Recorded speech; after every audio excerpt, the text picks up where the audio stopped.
Just stay home and watch the house. An invitation to the Grandeur department store's gala arrived.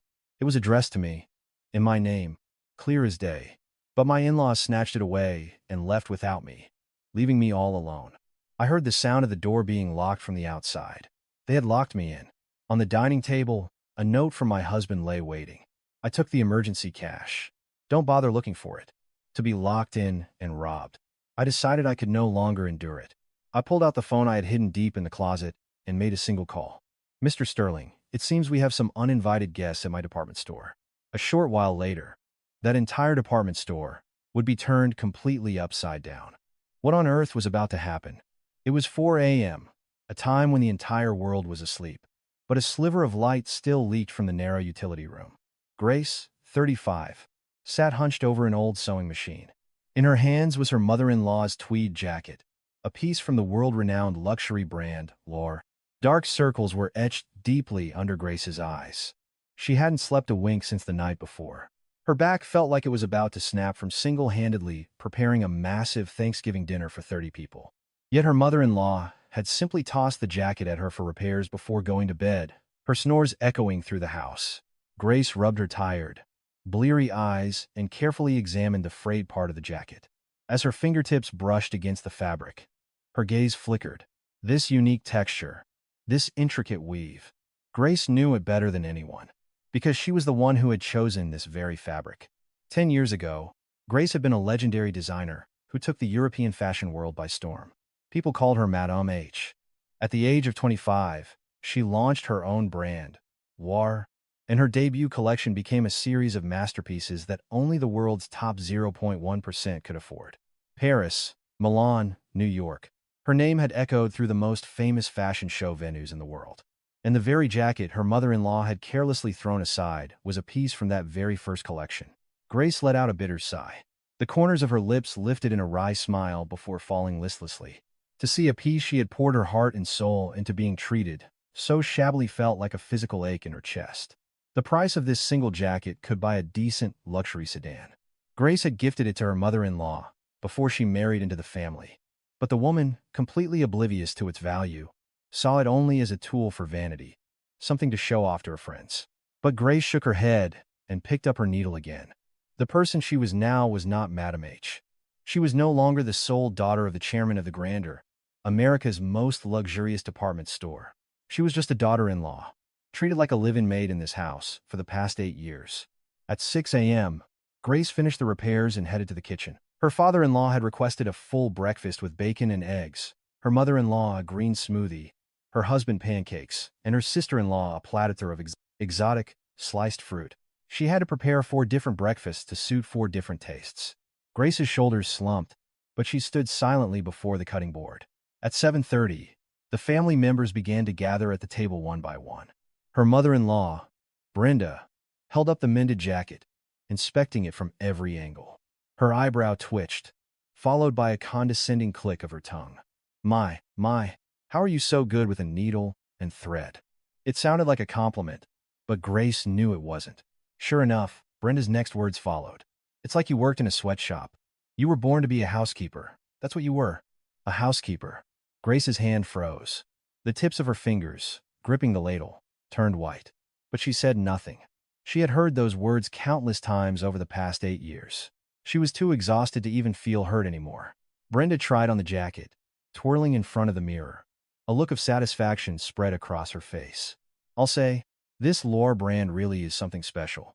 They say only the top 0.1% in the world can wear it. My eye for quality is never wrong." Grace lowered her head and placed a bowl of oatmeal on the table, a bitter smile escaping her lips. The only person at this table who knew the true value of that jacket was her. And the person who had made that jacket was also her. Her husband, Kevin, spoke complainingly while eating his pancakes. "Honey, did you press my suit? I have an important meeting today."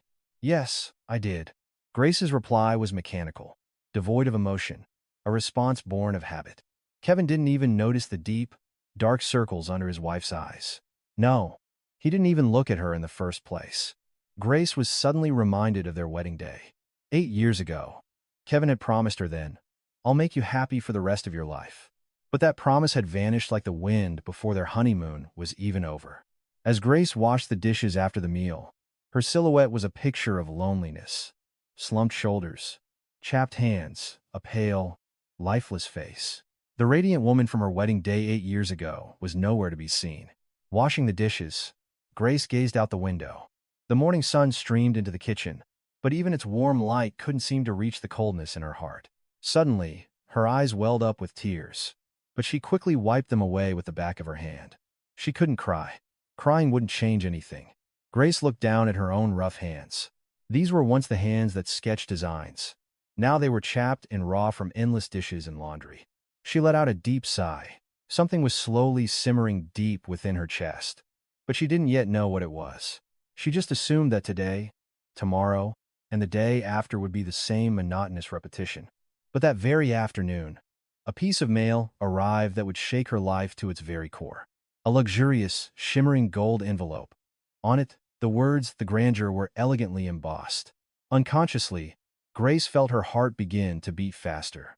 A premonition that a great change was coming washed over her. But it would take a little more time for that premonition to become reality. That afternoon, the doorbell rang. Grace, still in her apron, opened the front door to find a courier holding a luxurious envelope. It was trimmed with gold foil, clearly no ordinary piece of mail.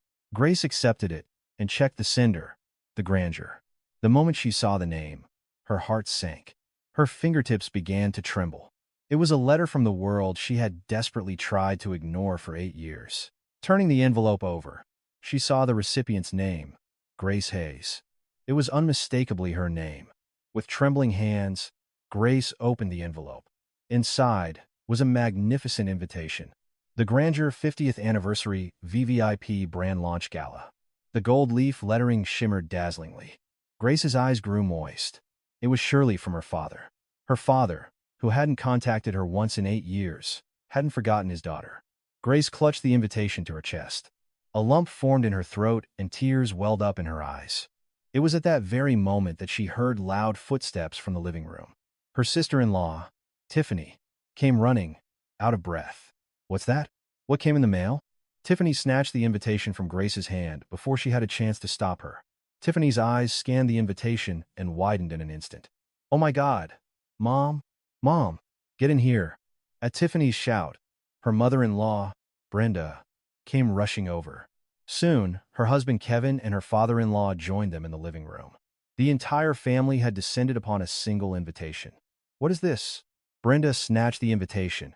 As she read the gold lettering, her eyes grew wider and wider. Her jaw dropped, and a gasp escaped her lips. "Heavens!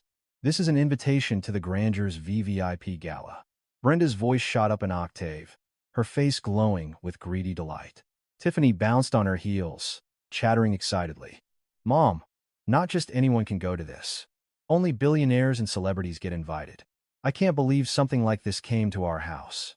Grace spoke up timidly, her voice trembling slightly. I think they came addressed to me." The living room fell silent. Brenda and Tiffany both turned to stare at Grace. Their eyes were filled with disbelief and ridicule. Her husband, Kevin, snorted. "You? Don't be ridiculous. This was obviously a mistake for Mom." "Brenda, Grace, the delivery guy, probably got confused. Know your place." Grace's face hardened. She bit her lip, but no words came out. A wave of injustice washed over her, but she had to hold it in. She had learned the hard way over 8 years that her words held no power in this house. Brenda tucked the invitation into her purse. "Of course it came from me. I've been taking classes at the community center they sponsor. I'm a VVIP now, you know." Grace sighed inwardly. Attending a few community classes didn't make one a VVIP at the Grandeur. To be invited to that party, one had to spend at least $100,000 a year. But Grace didn't say it out loud, saying it would only earn her more scorn. Tiffany already had her phone out, her fingers flying across the screen. "Mom, we have to buy party dresses. We'll be humiliated if we were just anything to a place like that." "You're right. I need a new outfit too, and I need to get my hair and nails done." Brenda and Tiffany were already lost in their excited chatter. Grace just stared at them blankly. A hollow feeling spread through her chest. It was an invitation from her father, a hand he had reached out after 8 long years. And now, even that had been taken from her. Grace's hands began to tremble. An emotion she couldn't name, anger, sorrow, coursed through her. She bit her lips so hard she could taste blood. Brenda's voice drifted from the living room. Grace, you need to have our party clothes pressed and ready. And while we're out that day, you watch the house. Grace didn't answer. She just stared out the window, crying silently. Tears streamed down her cheeks and dripped onto the sink. But in those tears, something was slowly changing. In Grace's eyes, once filled only with resignation, a small spark began to ignite. It was faint, but it was a different kind of light. Through her tear-filled eyes, Grace looked up at the sky. She pictured her father's face. What should I do now? Deep within Grace's heart, something that had been dormant for 8 years began to stir. The morning of the party arrived. Grace had been up since 5 a.m., ironing the family's clothes. Brenda's dress, Tiffany's cocktail dress, Kevin's suit, her father-in-law's blazer. Her arm ached from perfectly pressing 4 outfits. The hot steam from the iron billowed into her face, but Grace moved her hands silently and methodically. At 8 a.m., the family gathered in the living room, all with excited expressions. Brenda fussed with her hair, done at the salon the night before, while admiring herself in the mirror. Tiffany was busy taking selfies, showing off her new designer handbag from every angle. It was a bag purchased with the credit card Grace had brought as part of her dowry, but no one cared about that fact. Grace took a deep breath and spoke cautiously, her heart pounding. Can I go with you? In an instant, the atmosphere in the living room turned icy. Brenda slowly turned her head. She looked at Grace as if she were an insect. What did you say? Tiffany let out a short, sharp laugh, full of derision. Grace, do you have any idea what kind of place that is? We're talking billionaires and A-list celebrities. What would you even wear? Grace's face flushed with shame, but she swallowed her pride and tried again. But the invitation came in my name. Before she could finish, her husband Kevin yelled at her. Are you still on about that? If you show up in your shabby clothes, you'll embarrass me. I need to network with important people there tonight. You'll ruin everything. Grace's lips trembled. Her eyes burned, but she clenched her jaw and fought back the tears. She would not cry in front of these people. Brenda crossed her arms and looked Grace up and down, her gaze dripping with contempt. You have things to do at home today. I want you to make bone broth. It needs to simmer for a full 12 hours. And the back patio hasn't been cleaned in ages, so get that done today. Grace lowered her head. There was nothing more to say. Or rather, she knew that anything she said would be useless. At 11 a.m., the family finished their preparations to leave. Brenda and Tiffany, dressed in their flashy outfits, sprayed themselves with perfume. The cloying, sweet scent filled the living room and stung Grace's nostrils. At the front door, Kevin paused while putting on his shoes and looked back at Grace. His eyes were cold. Just stay here and watch the house. And don't get any funny ideas. The family bustled out the front door. But something was strange. After the sound of the door closing, she heard another sound. Click. Grace couldn't believe her ears. With a sense of dread, she walked to the front door and tried the handle. It wouldn't budge. Grace's face went pale.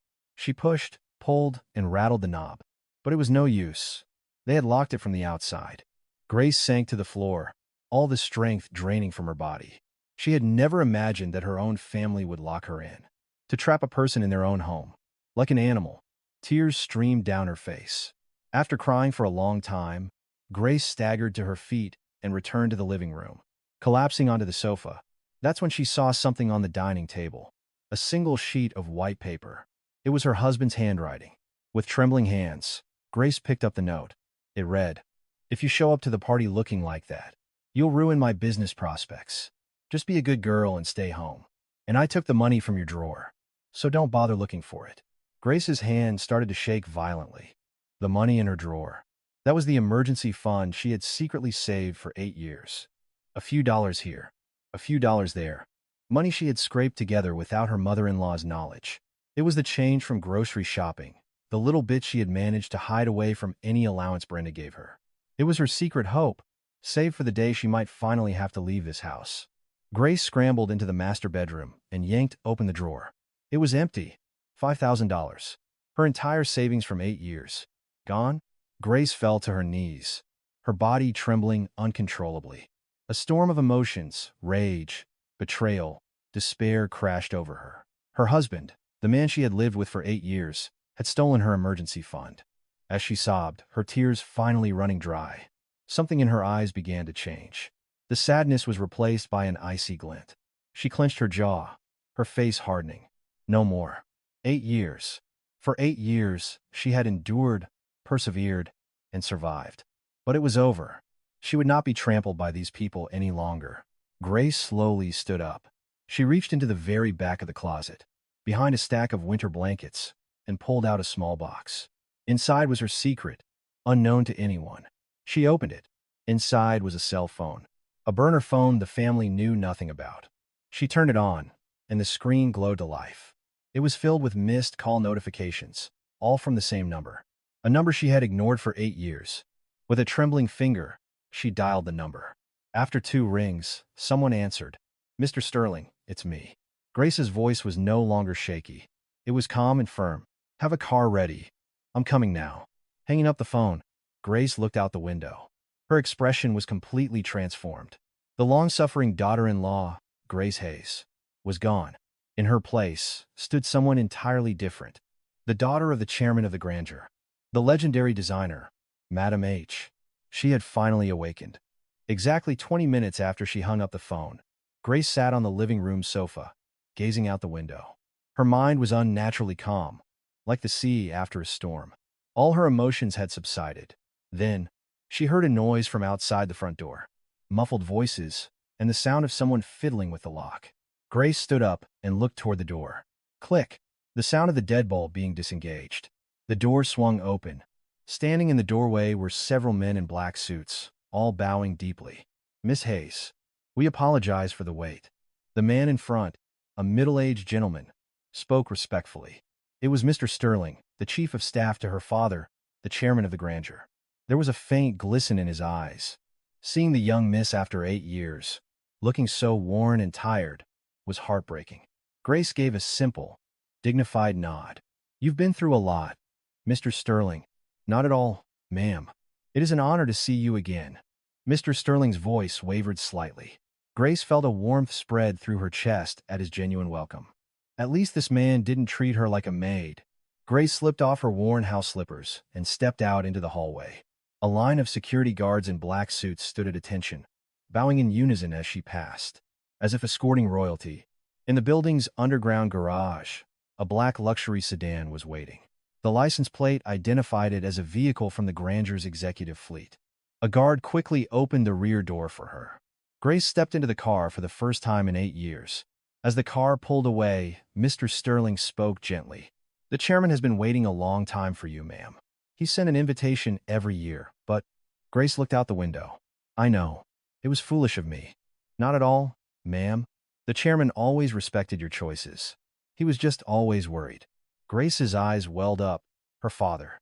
8 years ago, when Grace had announced she was giving everything up to marry an ordinary man, her father had vehemently opposed it.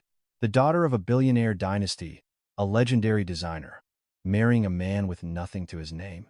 But Grace had been blinded by what she thought was love. She had a huge fight with her father and left home. And now, 8 years had passed. The car arrived at the Grandeur in 20 minutes, but not at the main entrance for regular customers. They pulled up to a private VVIP entrance at the rear of the building. A line of department store staff was already assembled, bowing in unison. "Welcome, Miss Hayes." Grace walked past them and into a private elevator that ascended silently to the top floor, an area inaccessible to the public. The doors opened to a lavish space. It was the VVIP personal styling suite. Soft lighting bathed the room, and a subtle, luxurious fragrance hung in the air. One wall was a massive mirror, fronted by a vanity and chair. "This way, ma'am," a female attendant said, guiding her. Grace sat at the vanity and looked at her reflection. Sallow skin, chapped lips, lifeless eyes. The toll of 8 years of hardship was written all over her face. Grace stared at her reflection for a moment, then said quietly, "Let's begin." At her words, the suite buzzed with activity. A makeup artist, a hairstylist, and a nail technician rushed to her side. The nail technician's eyes reddened when she saw Grace's rough, chapped hands, but she said nothing, simply beginning to file and shape them with the utmost care. An hour passed. Grace's face was slowly transforming. Life returned to her dull skin, and her chapped lips became soft and lustrous. The hairstylist expertly tamed her hair, turning the once limp strands into a glossy, elegant updo. After 2 hours, the woman in the mirror was a complete stranger. Her makeup was subtle yet profound. Her lips painted a sophisticated shade of wine. The haggard daughter-in-law was gone. "We have the gown, ma'am." Grace turned her head. An attendant was holding a garment bag. Grace rose and walked toward it. As the cover was removed, a breathtaking gown was revealed. It was a midnight blue silk dress. The neckline draped elegantly off the shoulders. The waist was impeccably tailored, and the skirt was embedded with thousands of tiny crystals that twinkled like a starry night sky under the lights. Grace's eyes filled with tears. She knew this dress. It was a piece she had designed herself 10 years ago, as Madame H., a one-of-a-kind creation. A famous Hollywood actress had once offered $1 million for it. But Grace had refused to sell, saving it for a special occasion. "Your father kept it for you," Mr. Sterling said softly. Grace silently caressed the dress. The silk felt soft beneath her fingertips, perfectly preserved after a decade. She could tell how carefully her father had stored it. Grace went into the dressing room. She took off the worn-out sweatpants and faded t-shirt, the uniform of her last 8 years. She placed them on the floor and looked at them for a moment before slowly picking up the gown. The moment the silk touched her skin, a shiver ran through her. It fit perfectly, like a second skin. Grace stood before the full-length mirror. A stranger stood there. No, not a stranger. It was the self she had lost 8 years ago. Grace slowly straightened her shoulders and lifted her chin. Her posture became regal, her gaze sharp. The cowed daughter-in-law had vanished, replaced by a charismatic and powerful woman. When Grace emerged from the dressing room, everyone in the suite gasped. "You look stunning, ma'am," Mr. Sterling said, his eyes glistening. Grace smiled faintly, a cool edge to it. An attendant brought a velvet jewelry box. Inside lay a diamond necklace, dozens of carats blazing under the lights. As she fastened it around her neck, the transformation was complete. Grace took one last look in the mirror and whispered to her reflection, "It's been a long time." It was a greeting to the self that had been sleeping for 8 years. Madame H. had returned. "Are you ready, ma'am?" Mr. Sterling asked. Grace turned slowly, her eyes glinting coldly. "Don't call me ma'am." "Then, what should we call you?" Grace's lips curved into a slight, elegant, yet sharp smile. "Call me Madame H. starting today." Mr. Sterling bowed deeply. "As you wish, Madame H." Leaving the suite, Grace looked out the window. Down below, in the ballroom, her in-laws were preening, completely unaware of what was to come. Grace's gaze turned to ice. It was time to show them what true class really was. At that same moment, the gala at the Grandeur was reaching its peak of splendor. The grand ballroom on the first floor was filled with hundreds of guests, corporate chairmen, famous celebrities, political figures, the crème de la crème of American society. The clinking of champagne glasses and the soft melody of a string quartet filled the air. Tuxedoed waiters moved silently through the crowd. It was an atmosphere of pure elegance and sophistication. But a few individuals were shattering that atmosphere. Grace's in-laws. The moment Brenda entered the ballroom, her eyes went wide and her jaw dropped. "Good Lord, look at this place. I've never seen a chandelier that big." Her voice boomed across the ballroom, causing several guests to turn and stare. But Brenda was oblivious, continuing to exclaim loudly, "Tiffany, look, isn't that guy from TV over there? Oh my God, it is." Tiffany grabbed her mother's arm. "Mom, keep your voice down. It's embarrassing." "What's embarrassing? We were invited, weren't we?" Brenda squared her shoulders and strutted into the room. But her dress was painfully out of place. It was a cheap knockoff she'd bought online for $50, believing the seller's claim that it was a $1,000 designer piece. The fabric looked cheap, and the seams were puckered. Anyone with a discerning eye could spot it as a fake from a mile away. Kevin scanned the room greedily. "I need to make some connections here. Isn't that the CEO of that tech giant?" He tried to approach a well-known billionaire to hand him a business card.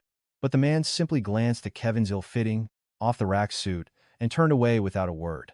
Kevin's face flushed with anger and humiliation, but he pretended not to care.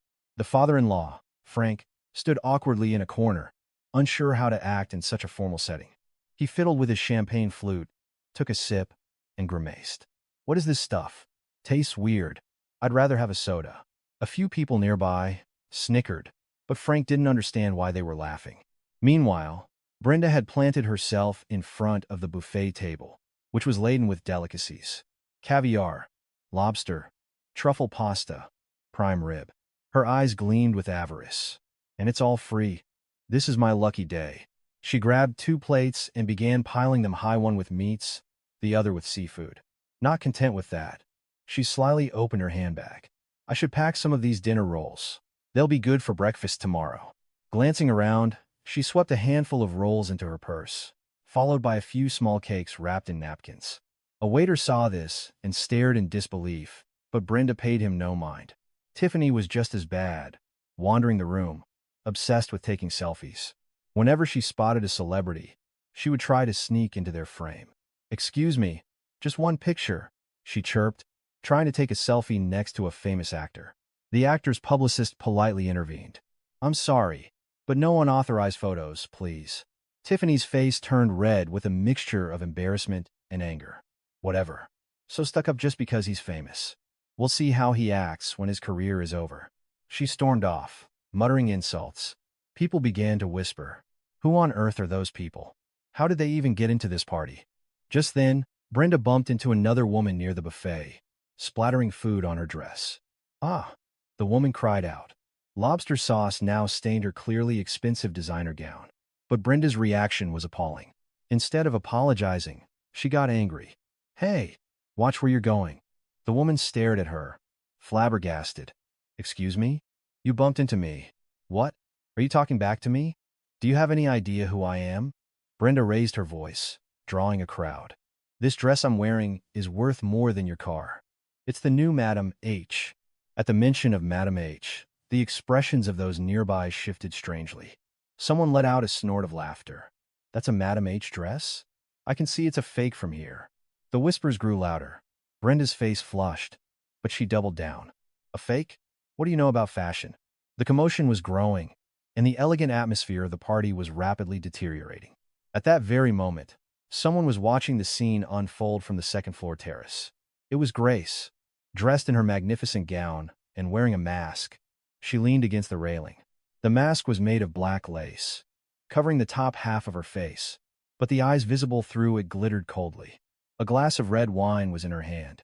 She swirled it slowly, watching her mother-in-law make a scene, her sister-in-law get humiliated, and her husband be ignored. A slight smile touched her lips, but it was not a smile of amusement. It was one of contempt.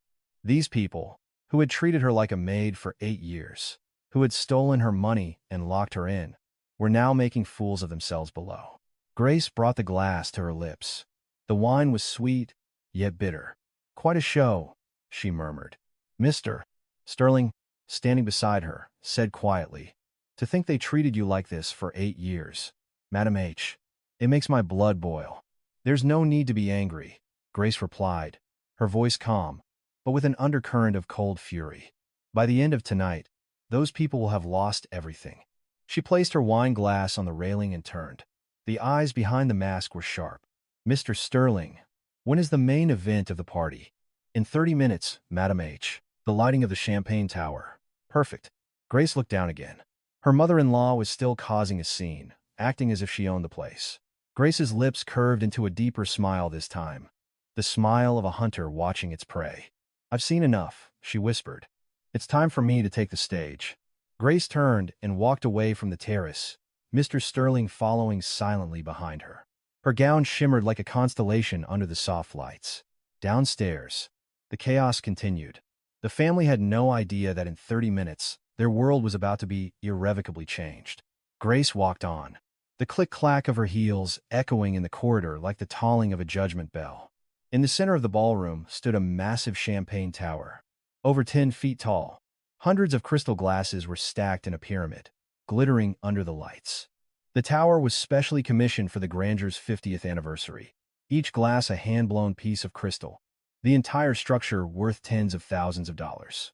The highlight of the party was the tower's lighting ceremony. The chairman himself would pour champagne into the top glass, and the golden liquid would cascade down, filling every glass below.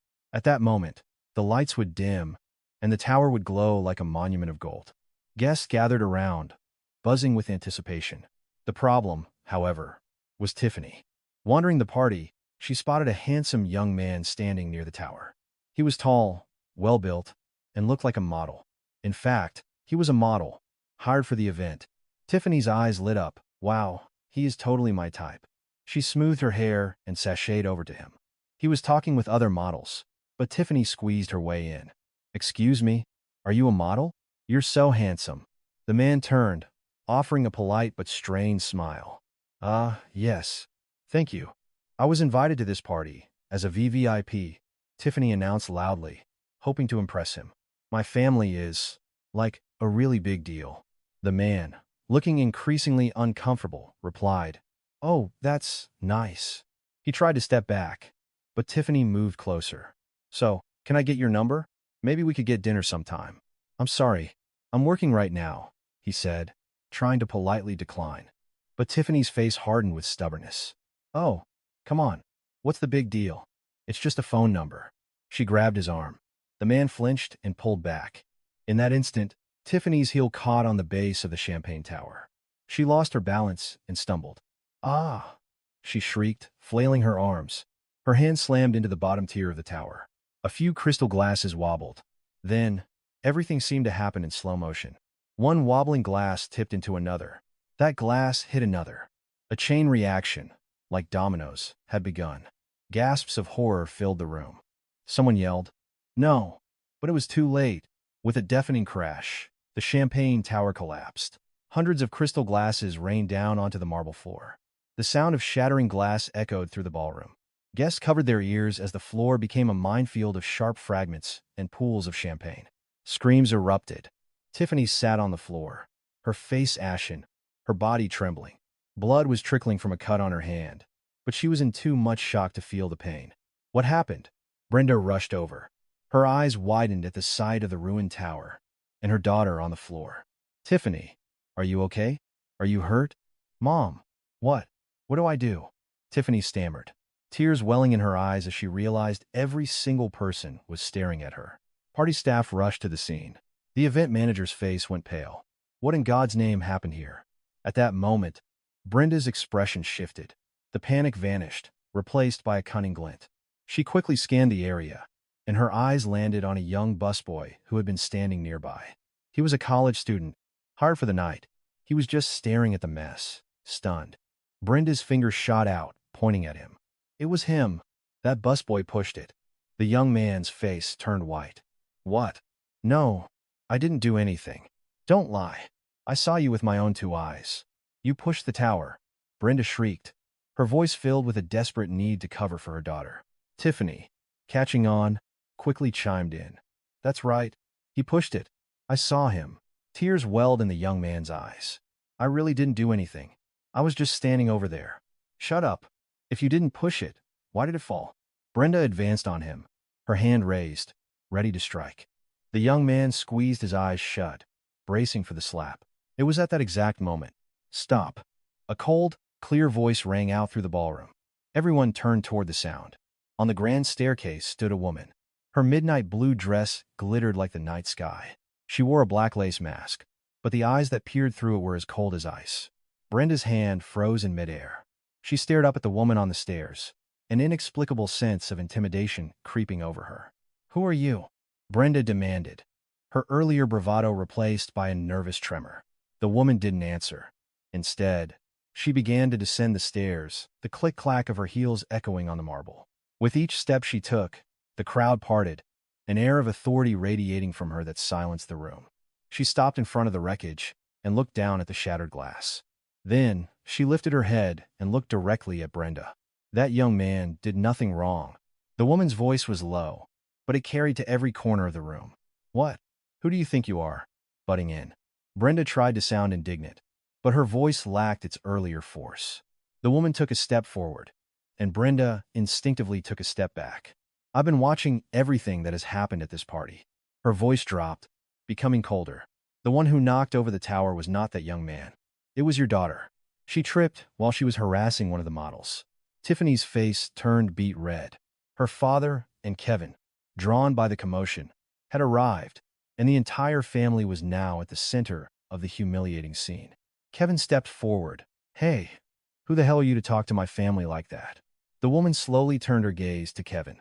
The eyes behind the mask were sharp and piercing, and Kevin felt a sudden chill. "Where are we, you ask?" The woman's lips curved into a slight smile. "This is my house." A murmur went through the crowd. Her house? What does she mean? The woman slowly raised her hands to her face and began to remove the black lace mask. As the mask came away, the face hidden beneath was revealed. The in-laws' eyes widened in shock. Their jaws dropped. The face revealed beneath the mask was one they knew all too well. The black lace mask came away, revealing the face underneath the bright ballroom lights. Brenda's face went white. Her eyes bulged, and her mouth hung open. Beside her, Tiffany stood frozen, as if she had seen a ghost. Grace? Brenda's voice was a choked whisper. She rubbed her eyes and looked again, but the vision didn't change. The woman in the magnificent gown and diamond necklace was, without a doubt, her daughter-in-law, Grace Hayes. The same daughter-in-law who, just that morning, had been wearing sweatpants and cooking for them, now stood before them like a queen. "What are you doing here?" Brenda shrieked. Her legs started to tremble, and a stiffness crept up the back of her neck. Grace didn't answer. She just stared at her mother-in-law with a calm, impossibly cold expression. Her husband, Kevin, stepped forward, his face a mask of disbelief. "Grace? What is this? I told you to stay home." His voice was a mix of confusion and anger. But Grace didn't flinch. "Stay home?" Grace's voice was low but clear, echoing through the silent ballroom. "You mean, after you locked me in from the outside?" At those words, a wave of whispers swept through the crowd. "Locked her in? They trapped her." Kevin's face turned shades of red and purple. "Tee-hee, that was just because. I was worried you'd embarrass us if you came." "Embarrass you?" Grace took a step forward. Kevin instinctively took a step back. "Who, exactly, is embarrassing whom?" Grace's gaze swept over her in-laws. Brenda's counterfeit dress, Tiffany's cheap handbag, Kevin's ill-fitting suit. A flicker of contempt crossed her face. The people stuffing buffet food into their purse, harassing models, and knocking over a $50,000 display, and then trying to blame an innocent person. Those are the people talking about embarrassment? Every word was a dagger. The family's faces contorted in shame and rage. Brenda, her face crimson, gritted her teeth. "You little witch! How dare you speak to your mother-in-law like that?" she screamed. But Grace didn't shrink back as she used to. Instead, her eyes grew even colder. "Mother-in-law?" Grace let out a short, sharp laugh, a sound filled with 8 years of pain and anger. "The woman who treated her daughter-in-law like a maid, who made her work from dawn till dusk and insulted her every single day. That's who claims to be a mother-in-law." Grace's voice rang out clearly. The guests held their breath, watching the drama unfold. "Should I tell everyone here exactly how you've treated me?" Kevin rushed forward. "Grace, that's enough. Let's talk about this at home."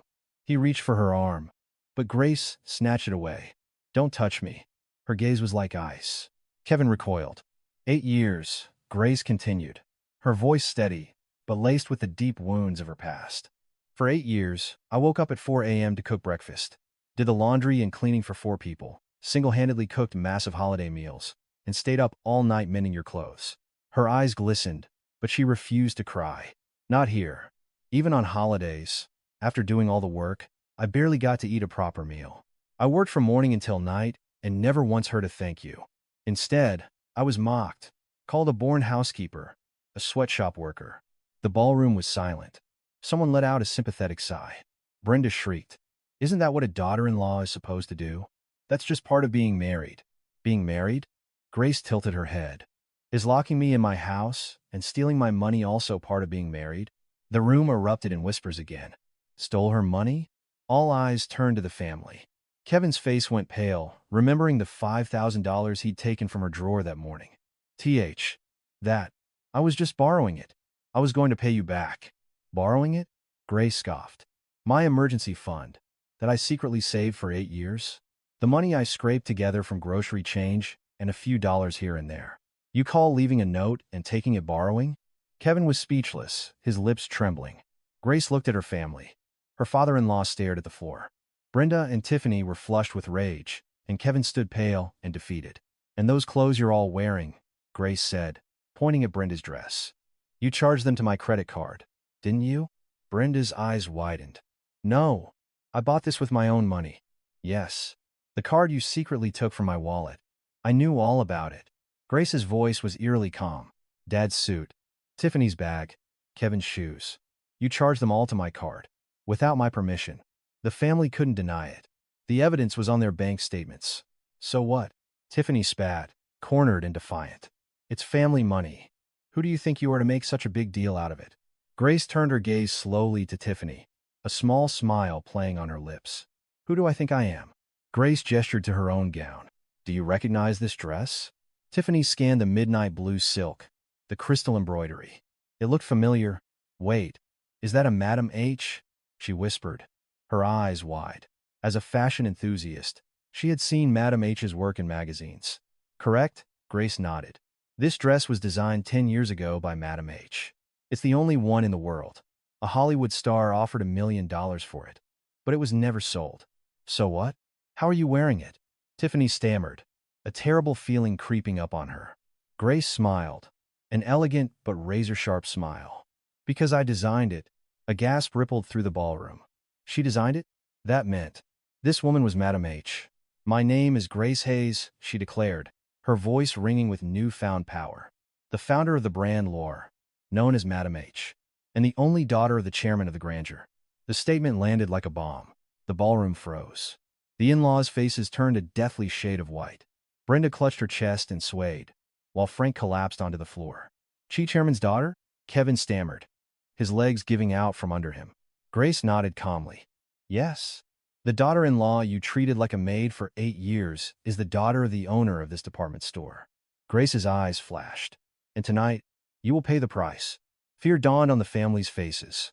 Under the glittering lights of the gala, their world was beginning to crumble. A heavy silence fell over the ballroom. Hundreds of guests stood in stunned silence, trying to process what they had just heard. That woman is the daughter of the chairman of the Grandeur? She's Madame H. The in-laws stood frozen, their faces ashen.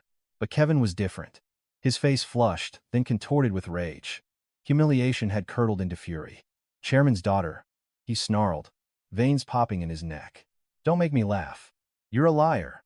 His voice boomed, but Grace remained unfazed. We lived together for 8 years. You think I wouldn't know if you were a chairman's daughter? Kevin scoffed. You barely brought any dowry when we got married. If you were so rich, you would have come with a truckload of money. Brenda chimed in with a sneer. That's right. We sold off all that cheap junk you brought with you years ago. Grace's eyes turned to ice. My dowry? She said softly. Do you have any idea what those things were worth? The jewelry, the furniture, the china, all of it combined was worth enough to buy an entire floor of this department store. You were simply too ignorant to recognize its value. Kevin's face twisted, his anger boiling over. Shut up. You're lying. How dare you look at your husband like that? He suddenly raised his hand, moving to slap Grace across the face. The crowd gasped. Grace didn't flinch or close her eyes. She simply watched the hand approach with a cold, steady gaze, as if she had been waiting for this moment. Just as his hand was about to connect, it was stopped in midair. Someone had grabbed his wrist from behind. Startled, Kevin spun around to see an elderly gentleman with a full head of white hair. He appeared to be in his 70s, but his eyes were as sharp as a hawk's. Dressed in a bespoke suit, he radiated an aura of immense power. You dare lay a hand on my daughter? The old man's voice was low, but it thundered through the ballroom. The words froze Kevin in place. Daughter? He stammered, looking up at the man who still held his wrist. It was only then that he recognized him. Arthur Harrison, the chairman of the Grandeur, a titan of American retail, one of the most powerful businessmen in the country. A man Kevin would never even dream of meeting was now gripping his wrist. And Mr. Harrison. Kevin whimpered, his legs buckling. Chairman Harrison flung Kevin's arm away. Kevin stumbled backward, losing his balance. You are the one, the chairman roared, his eyes blazing with fury, who treated my daughter like a maid for 8 years. His voice was thick with rage, but also a deep, heart-wrenching sorrow for the pain his daughter must have endured. No, sir. It's not like that. Kevin stammered, but he couldn't form a coherent sentence. Brenda scrambled forward, forcing a pathetic smile onto her pale face. Mr. Harrison, there must be some misunderstanding. We adored Grace, didn't we, Grace? She shot a desperate, pleading look at her daughter-in-law. But Grace didn't even glance at her. Dad, Grace said, turning to the chairman. Her voice trembled slightly, The first time she had called him that in 8 years. The chairman's harsh expression softened instantly. Grace, he said, his eyes filled with a father's love. He opened his arms and pulled her into a tight embrace. Tears streamed down Grace's face, tears she had held back for 8 long years. Dad, I'm so sorry, she sobbed, regretting the day she had ignored his advice and walked out of his life. No, I'm the one who's sorry, he whispered, stroking her back, his own eyes misty. I knew you were suffering, and I didn't reach out sooner. I failed you as a father. The emotional reunion brought tears to the eyes of many guests. But for the in-laws, it was a scene from a nightmare. The chairman released his daughter and turned back to them, his face once again a mask of cold fury. Not only did you treat my daughter like a maid, you locked her up and stole her money, he growled. The father-in-law, Frank, immediately dropped to his knees. Mr. Harrison, we didn't know. We honestly didn't know. Please forgive us, he begged, pressing his forehead to the floor. Brenda quickly fell to her knees beside him. It's true. If we had known who she was, why would we have ever treated her like that? She wailed. Her words only made the chairman's eyes colder. So she wasn't from a wealthy family, it was okay to treat her that way? He asked icily. Is that what a human being does? Brenda's mouth snapped shut. She had no reply. The chairman raised a hand. At his signal, a dozen men in black suits entered the ballroom, surrounding the family. They were security.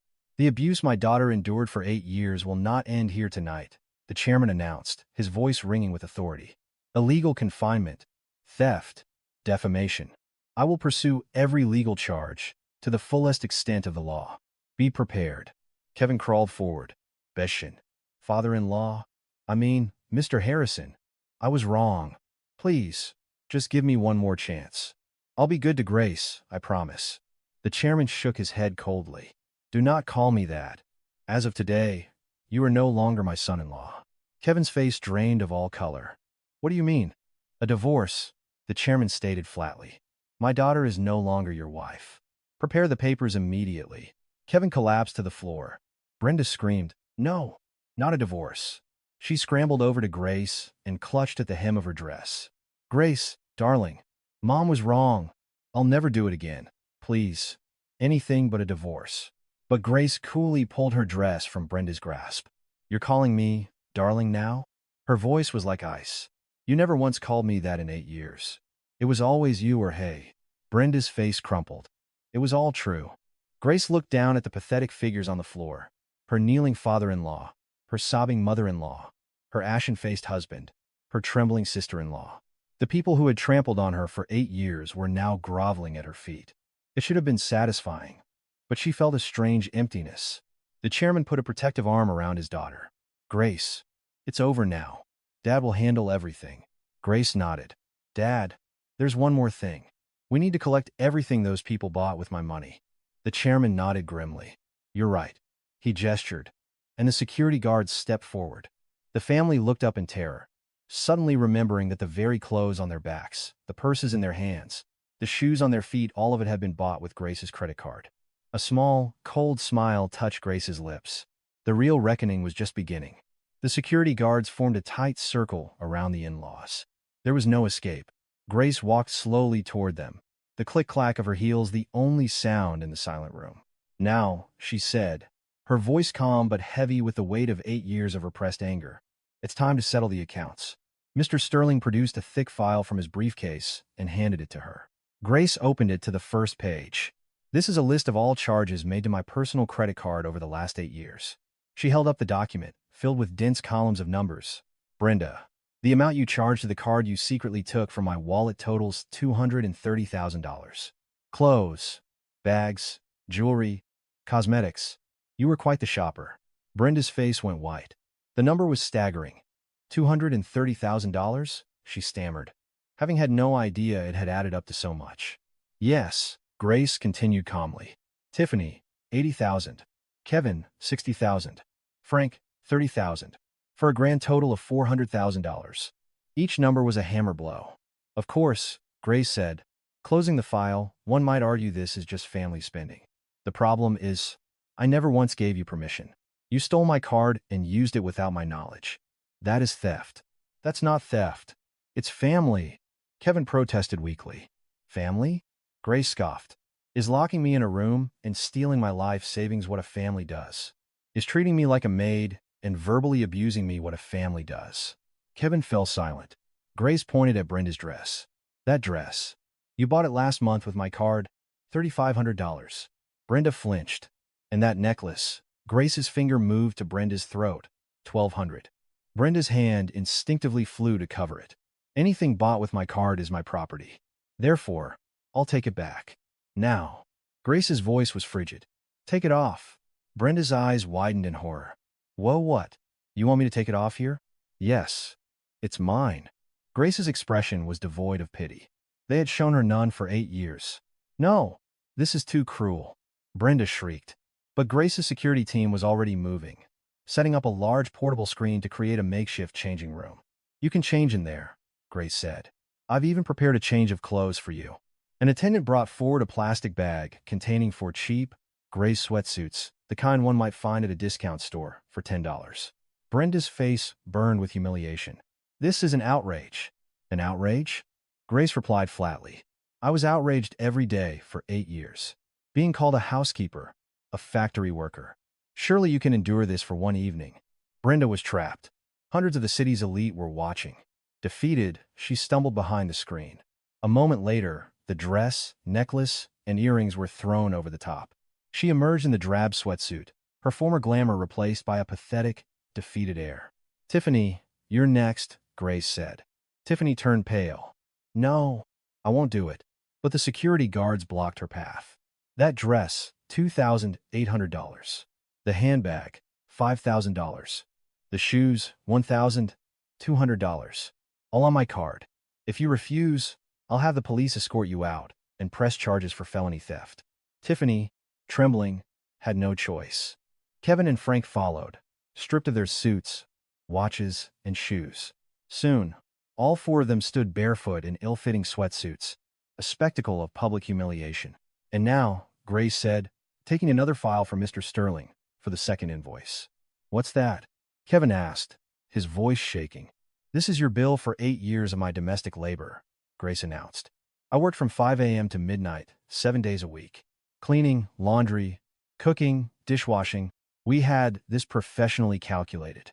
The cost of a housekeeper, a private chef, and a personal assistant for 8 years comes to a total of $420,000. The family stared, horrified. Furthermore, compensation for emotional distress. For 8 years of verbal abuse, psychological torment, and illegal confinement, my lawyers have assessed damages at $300,000. Grace closed the file. The total amount you owe me is $1,120,000. Frank collapsed. The number was incomprehensible. $1 million? Where would we get that kind of money? He cried. If you don't have it, we'll liquidate your assets, Grace said calmly. Your house, your car, your business, that should cover some of it. Brenda lunged forward, grabbing Grace's legs. Darling, darling, I was wrong. Please, just give us one more chance. I'll be good to you, I swear. She sobbed, snot and tears running down her face. Grace looked down at her, remembering Brenda's words on her wedding night. You'd better be ready. In this house, I'm the queen. Don't call me darling, Grace said coldly, pulling away. And I am not your darling. I am Madam H.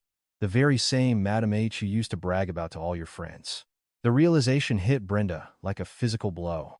Grace turned away. Mr. Sterling, please call the police. I'm pressing charges for illegal confinement and theft. And file the civil suit immediately. Yes, Madame H. Grace, please, Kevin begged. Think of the 8 years we spent together. Our time together? Grace let out a sad, bitter laugh. Did you ever once show me any affection? Did you ever say, thank you when I made you a meal? Did you ever buy me medicine when I was sick? Or a cake for my birthday? Kevin couldn't answer. You were never a husband to me, Grace said, her voice breaking with 8 years of sorrow. You were just a man who lived in the same house. No, you were worse than a stranger.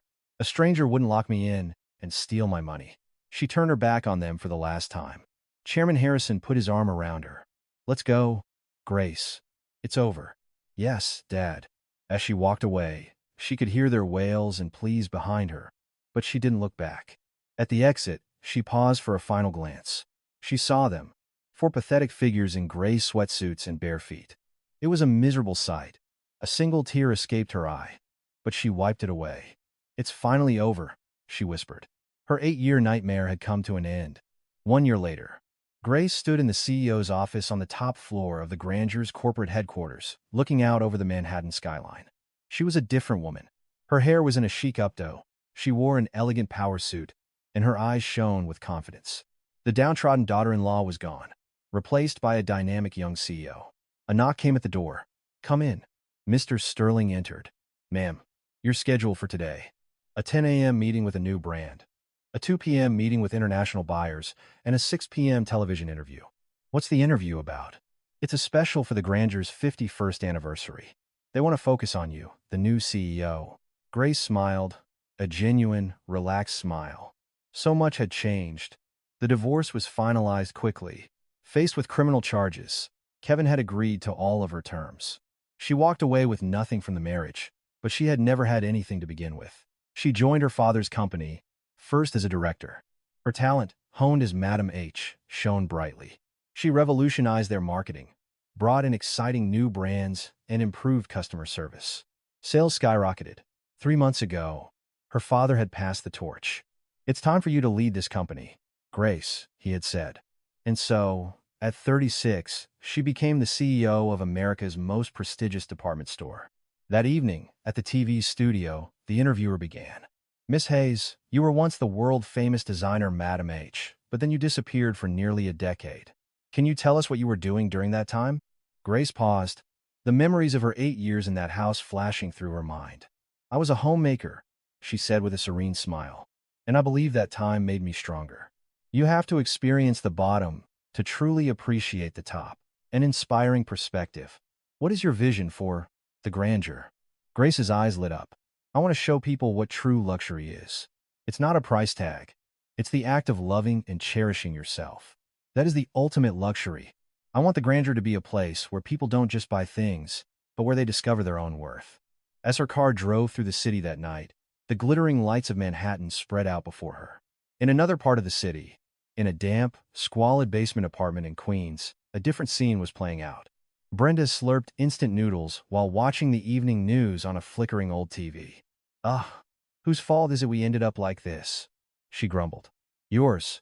Her husband, Frank, snapped back. "If you had been decent to her, this never would have happened." Kevin sat in a corner, surrounded by classified ads, unable to find even manual labor. The lawsuit had wiped them out. Tiffany had left, cutting off all contact. Their family was destroyed. Suddenly, a familiar face appeared on the TV screen. It was Grace, radiant and smiling. "True luxury is not a price tag," her voice said from the television. "It's the act of loving and cherishing yourself." She looked more beautiful and powerful than ever. Tears of regret streamed down Brenda's face. Kevin stared at the screen, at the woman who was once his wife, now a million miles away. "Idiot," he muttered, though it was unclear if he was talking about her or himself. Grace ended a call with her father. "Interview went well, honey." "Yes, Dad." "Good. Let's have dinner tomorrow." "My treat." She smiled. "I'd love that, Dad." She looked out at the sparkling city. A year ago, she could only see a sliver of sky from a small kitchen window. Now, the whole world was before her. She closed her eyes, thinking of the hard years that had forged the woman she was today. The car stopped. She got out and looked up at the starry sky. The same sky she had seen the night she walked out of that party. But tonight, instead of anger and sorrow, she felt peace and happiness. "My life is just beginning," she whispered, a smile on her face. The darkness was over. She had found her light, and her queen's new morning was finally dawning.